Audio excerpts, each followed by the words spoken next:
আওয়ামী লীগের প্রশ্নটা আসলে সলভ করে ফেলতে হবে। বাংলাদেশের মাটিতে তারা রাজনীতি করতে পারবে না। আওয়ামী লীগ সমস্যা জিয়ায় রাখলে বিএনপির লাভ। সে এইটা দিয়ে হলো গিয়া বিরোধী দলকে ট্যাকেল দিতে পারবে। জামাতেরও একটা খেলা আছে এইখানের ভিতরে, যেহেতু আওয়ামী লীগ নিজেকে আসলে ৭১-এর ঝান্ডাধারী দাবি করে এবং জামাত স্বভাবতই তাদের যে রাজনৈতিক অবস্থান ছিল ৭১-এ সেটা বাংলাদেশ বিরোধী এবং স্বাধীনতার বিরোধী অবস্থান ছিল। এনসিপি আসলে আওয়ামী লীগের কথা বলে আওয়ামী লীগের বিরুদ্ধে স্লোগান দিয়ে আওয়ামী লীগ ইস্যুটা যদি বাংলাদেশ থেকে সলভ হয়ে যায় তাদেরও একটু কষ্ট হবে। দল হিসেবে তো আওয়ামী লীগ গণহত্যা করছে, বাংলাদেশের ভিতরে গুম খুন একটা ফ্যাসিজম কায়েম করছে। তো এর বিচারটা যদি আপনি না করেন তো বাংলাদেশ আসলে কোনো মানে ওই যে আমরা যেটাকে বলি যে ওয়ান স্টেপ অ্যাহেড, বাংলাদেশকে আসলে হলো আওয়ামী লীগের যেই পার্টটা সেটাকে ফেলে দিয়ে সামনের দিকে আগাইতে হবে। আওয়ামী লীগের রাজনীতি আমরা বলতেছি একদিকে যে আওয়ামী লীগের চ্যাপ্টার ক্লোজ, আওয়ামী লীগের দাফন হয়ে গেছে। স্বরাষ্ট্রমন্ত্রী গতকালকেও বললেন, স্বরাষ্ট্রমন্ত্রী অনেক সমালোচনা করছে, যদিও তিনি গতকালকে বলেন আওয়ামী লীগের রাজনৈতিক কবর রচনা হয়ে গেছে, দাফন হয়ে গিয়েছে। কিন্তু সেই দাফনের যে প্রক্রিয়াটা কি সেটা তো বিচারিক প্রক্রিয়ার মধ্যে দিয়ে, আপনি যদি সেই জিনিসটা কমপ্লিট না করেন তাহলে এটা সমস্যাজনক। এবং এরটা হলো কি আওয়ামী লীগ সমস্যাটাকে জিয়ায় রাখা। আওয়ামী লীগ সমস্যা জিয়ায় রাখলে আসলে অনেকেরই লাভ আছে। আওয়ামী লীগ সমস্যা জিয়ায় রাখলে বিএনপির লাভ। সে এইটা দিয়ে হলো গিয়া বিরোধী দলকে ট্যাকেল দিতে পারবে, বিশেষত এনসিপি কে ট্যাকেল দিতে পারবে। যে তোমরা যদি এইসের ভিতরে অধিক সমালোচনা করো বা আমাদের সরকার চালানোতে করো, প্রবলেম ক্রিয়েট করো, তাহলে আমরা আওয়ামী লীগকে স্পেস দিব, তখন তোমরা আওয়ামী লীগকে মোকাবেলা ব্যস্ত হয়ে যাবে। কারণ ওইটা তো তোমাদের লাইফ থ্রেট আছে, তোমাদের প্রাইমারি প্রতিপক্ষ এবং একমাত্র প্রতিপক্ষ আওয়ামী লীগ। বাকিরা তো তোমাদের রাজনৈতিক আসলে অপোজিশন, প্রতিপক্ষ না, শত্রু না। তো সেই জায়গা থেকে আসলে এই গেমটা বিএনপির আছে। জামাতেরও একটা খেলা আছে এইখানের ভিতরে, যেহেতু আওয়ামী লীগ নিজেকে আসলে ৭১-এর ঝান্ডাধারী দাবি করে এবং জামাত স্বভাবতই তাদের যে রাজনৈতিক অবস্থান ছিল ৭১-এ সেটা বাংলাদেশ বিরোধী এবং স্বাধীনতার বিরোধী অবস্থান ছিল। প্রো পাকিস্তানি ইসে ছিল, বাংলাদেশি যে কনসেপ্টে সেই জায়গা থেকে তারা বিরোধিতা করছিল। সো তাদেরও একটা আদারিং পলিটিক্স এইখানের ভিতরে সুবিধা হয় আর কি, তারা এটা করতে পারে। এক হিসেবে এনসিপিরও সুবিধা আর কি। এনসিপি আসলে আওয়ামী লীগের কথা বলে আওয়ামী লীগের বিরুদ্ধে স্লোগান দিয়ে আওয়ামী লীগ ইস্যুটা যদি বাংলাদেশ থেকে সলভ হয়ে যায় তাদেরও একটু কষ্ট হবে, অন্য নতুন একটা রাজনীতি খুঁজে বের করতে হবে। কারণ এনসিপির ন্যাচারাল অপোজিশন বলে, শত্রু বলবো আমি এটাকে, প্রতিপক্ষ বলি না, শত্রু বলি, সেটা তো আওয়ামী লীগ। তার শত্রু যখন নির্মূল হয়ে যায় আদারিং পলিটিক্সটা তার জন্য একটু, তার নতুন একটা পলিটিক্স হাজির করতে হবে। তো সবাই মিলেই আমাদের মনে হচ্ছে যে আওয়ামী লীগকে আসলে এক ধরনের বাঁচিয়ে রাখার চেষ্টা করা হচ্ছে। তো আমি আত্মসমালোচনার জায়গা থেকেও বললাম যে এনসিপির আসলে আওয়ামী লীগ ইস্যুতে আরো সরব হওয়া উচিত। আমি আত্মসমালোচনার জায়গা থেকেই বলি, বিশেষত বিচার প্রক্রিয়াটা, শহীদ আহতদের কথা শোনা, তারা কিভাবে, তারা কি চায়, তাদের এক্সপেকটেশনটা কি। কারণ এই মামলার প্রধান সাক্ষী তো তারা। আদালত প্রাঙ্গণে যেই কথাগুলো হয় সেই কথাগুলো তো মানুষের সামনে আসে না।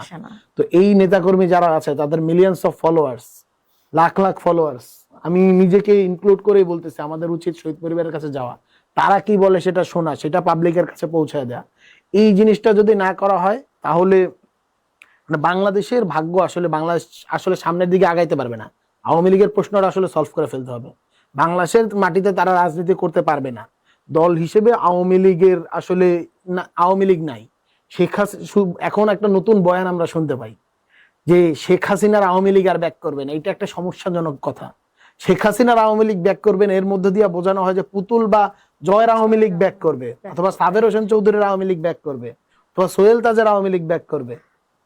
এই ধরনের বিভিন্ন ধরনের বয়ান দাঁড় করানো হচ্ছে। আসলে কোন আওয়ামী লীগই বাংলাদেশে ব্যাক করবে না, ইনক্লুডিং রিফাইন্ড আওয়ামী লীগ। ওই রাজনীতি বাংলাদেশে ডেড। আপনার নতুন করে একটা যদি কেউ রাজনীতি করতে চায়, নতুন রাজনৈতিক দল নতুন ভাবে আসবে, সেটা আওয়ামী লীগ যারা করছে তাদের আসলে রাজনীতি করার সুযোগটা নাই। যা একটা কথা বলা, যারা আওয়ামী লীগের অপরাধী না তারা কি রাজনীতি করবে না? তাদেরকে রাজনৈতিক অধিকার নাই? অবশ্যই তাদের রাজনৈতিক অধিকার আছে।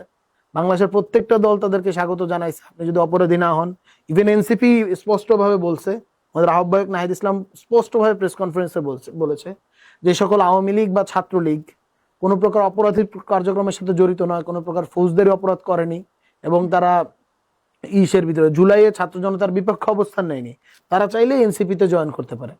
সুতরাং বাংলাদেশের সকল রাজনৈতিক দল যারা নিরপরাধ আওয়ামী লীগ তাদেরকে গ্রহণ করতে চাইছে, এবং সুতরাং আমার মনে হয় না যে আওয়ামী লীগের দল হিসেবে কোনো কার্যকারিতা আছে। আরো একটা কথা আছে, সেটা হলো কি ইলেকশনের আগে একটা কথা বলা হয়েছিল যে আওয়ামী লীগের 40% ভোট, 50% ভোট, তাহলে এই ভোটাররা কোথায় যাবে? আপনারা দেখতে পাইছেন বাংলাদেশের ট্রেডিশনাল যেটা ফেয়ার ইলেকশন বলা হয়, সেই প্রত্যেকটা ফেয়ার ইলেকশনের রেজাল্টের সাথে কিন্তু এবার যে ধরনের ভোটের পার্সেন্টেজ অনেকটাই সিমিলার বা ক্ষেত্র বিশেষে তার থেকেও কিছু বেশি। তো সুতরাং বাংলাদেশে যে আওয়ামী লীগের ভোট আছে এই কনসেপ্টটা আসলে ওভার, এবং তাদের ছাড়া ফ্রি অ্যান্ড ফেয়ার ইলেকশন হবে না এই কনসেপ্টটা আসলে ডেট। তো সুতরাং আওয়ামী লীগের আসলে বাংলাদেশের রাজনীতিতে কোনো প্রয়োজনীয়তা নাই। যেটা আছে সেটা হলো বিচারিক প্রক্রিয়ার মধ্যে দিয়ে আওয়ামী লীগকে অ্যাবলিশ করে দিতে হবে। তো সেইটা যত দ্রুত করা হবে তত বাংলাদেশের জন্য মঙ্গল, এবং যারা নিরপরাধ আওয়ামী লীগ, যাদের ঘাড়ে আসলে জাস্ট আওয়ামী লীগ করার কারণে গণহত্যার দায়ে আসতেছে নিরপরাধ হয়েও, তারাও আসলে একটা মুক্তি পাবে। তাদের উপর জাস্টিস করার জন্য হলেও আওয়ামী লীগকে নিষিদ্ধ করা এবং আওয়ামী লীগের যারা অপরাধী তাদেরকে বিচার কার্যক্রমের ভিতরে নিয়ে আসাটা জরুরি। জুলাই শহীদ পরিবারের যে দেখভাল করার কথা ছিল, আহতদের চিকিৎসা, এমনকি হামের ইস্যুটা নিয়েও কিন্তু বিতর্কে চরমে উঠে গেছে। এখন এই জন্য অন্তর্বর্তী সরকারকে কতটুকু তুমি দায়ী ভাবছো? অন্তর্বর্তী সরকারের দায়িত্ব আছে, অন্তর্বর্তী সরকারের দায়িত্ব আসলে আমরা এড়াতে পারি না। কারণ একটা হলো কি ইন্টারিম গভর্নমেন্টের সক্ষমতা কতটুকু ছিল সেটা একটা বড় প্রশ্ন। যখন আপনি জানেন যে আপনার সরকার কতদিন থাকবে, তখন আপনার কিন্তু রোডম্যাপ থাকে। আপনি জানেন যে আমি 3 মাসে এটা করবো, 6 মাসে একটা করবো, 1 বছরে এটা করবো, 2 বছরে এটা করবো, 5 বছরে এটা করবো। ইন্টারিম গভর্নমেন্ট কতদিন থাকবে সেটা ইন্টারিম গভর্নমেন্ট নিজে জানতো না। সো তার দীর্ঘমেয়াদী পলিসি নেওয়া এটা একটা কঠিন বিষয় ছিল। আরেকটা ছিল হলো গিয়ে তাদের মাঠে পলিটিক্যাল ব্যাকআপটা ছিল না। তারা কিন্তু কোনো পলিটিক্যাল পার্টিকে রিপ্রেজেন্ট করে নাই, বা কোনো পলিটিক্যাল পার্টির স্বার্থটা দেখতে পারে নাই একক কোনো পলিটিক্যাল পার্টিতে। সো তারা আসলে কাউকে মাঠে পায় নাই যে তাদের যে কোনো পলিসি সেটাকে ডিফেন্ড করবে। ইন্টারিম গভর্নমেন্টকে একটা কথা প্রচলিত আছিল পুরা বাংলাদেশের পাওয়ার স্ট্রাকচারে, ইন্টারিম হলো গিয়া গরিবের বউ সকলের ভাবি, মানে সকলেরই ওইখানের ভিতরে সবাই তাকে ভাবি ডাকে, সবাই তার সাথে রসিকতা করে, কিন্তু কেউ আসলে তার দায়টা নেয় না। ইন্টারিম গভর্নমেন্টে বিএনপির স্টেক আছে, ইন্টারিম গভর্নমেন্টে জামাতের স্টেক ছিল, ইন্টারিম গভর্নমেন্টে অনেকে বলে আওয়ামী লীগেরও, সফট আওয়ামী লীগেরও ওইখানের ভিতরে ছিল, প্রত্যেকেই ওখানে ছিল। সচিবালয়ের মাঝে সবাই দখল করছে, সবাই পিএস দিছে, দিতে পারে না যারা আমাদের মতো স্টুডেন্টরা যারা আসলে চাকরির জন্য মুভমেন্টটা করেছিল। কারণ আপনি আগে চাকরিটা পাবেন, একটা পর্যায়ে যাবেন, তারপর তো আপনার পদায়ন গুলো হবে। আমরাই আসলে পারি না, বাকি সবাই আসলে ভাগ বাটোয়ারা করে সবাই সবকিছু নিছে আর কি। তো সেই জায়গা থেকে আমি যেটা বলতে চাই সেটা হলো গিয়ে, এক হলো ইন্টারিমের কিছু আসলে ছিল না, ক্যাপাসিটিটা ছিল না। 2 নাম্বার আরেকটা হলো গিয়ে ইন্টারিম অনেকগুলো জিনিস ডিল করতে পারে নাই বয়ানের জায়গা থেকে। বিশেষত হামের যে ইস্যুটা ছিল, পরবর্তীতে কিন্তু আমরা দেখতে পেয়েছি যে হামের টিকার যে সংকটের কথা বলা হয়েছে সেই সংকটটা কিন্তু আহামরি কোথাও ছিল না। যেটা সংকট হয়েছিল যে যারা হামের টিকাটা প্রদান করবে, যে স্বাস্থ্যকর্মীরা, তারা বারংবার মুভমেন্টের মধ্যে গিয়েছিল বিভিন্ন কারণে। সো টিকা দিতে পারে নাই, টিকাটা দেওয়া হয় না, এই জন্য আরেকটা হয়েছে। আরেকটা বড় ব্যাপার ছিল যে হামের টিকা যেই বয়সে দেওয়া হয় তার থেকে অনেক কম বয়সের শিশুরা আসলে সংক্রমিত হচ্ছিল। সো যেই বয়সে আপনার টিকা দেওয়ার এজই হয় নাই, তার আগে যদি আপনি আক্রান্ত কোনো একটা শিশু যদি সংক্রমিত হয়, আপনি সেটা দায় করবেন যে ও কেন সংক্রমিত হলো, এর দায় আসলে টিকা না দিছে। এইটাও আসলে পুরোপুরি জাস্টিস করা হয় নাই। তো কিছু আমি বলবো যে ল্যাকিংস ছিল, এবং স্বাস্থ্য উপদেষ্টা ইন্টারিমের সময় যিনি ছিলেন ওনার কথা আর না বলি, মানে বাংলাদেশের ইতিহাসে এরকম ব্যর্থ কোনো মানুষই আমি দেখিনি, কোনো মিনিস্ট্রি না, কোনো পলিটিশিয়ান বা কোনো কিছু না, এইরকম ব্যর্থ একটা মানুষ হতে পারে নূরজাহান বেগমের মতো, আমি এরকম কোনো ব্যর্থ মানুষ দেখিনি। উনি একজন আনফিট, টোটালি একটা আনফিট মানুষ, এবং সেই মানুষটাকে দেয়া হয়েছিল জুলাই পরবর্তী সময় শহীদদের চিকিৎসা পুনর্বাসন সংক্রান্ত সব থেকে গুরুত্বপূর্ণ যে দায়িত্ব, যেটা আমাদের উপর ফার্স্ট প্রায়োরিটি ছিল, সেই প্রায়োরিটি এমন একটা মানুষকে দেওয়া হয়েছে যার বছরের অর্ধেক সময় থাইল্যান্ডে যেয়ে থাকতে হতো নিজের চিকিৎসা নেওয়ার জন্য। আমি একটা এক্সাম্পল দিতে চাই, আমি জানি না এটা একটু ইরেলিভেন্ট হবে, এটা তো খারাপও লাগতে পারে, তো তবুও স্টিল দেওয়া উচিত।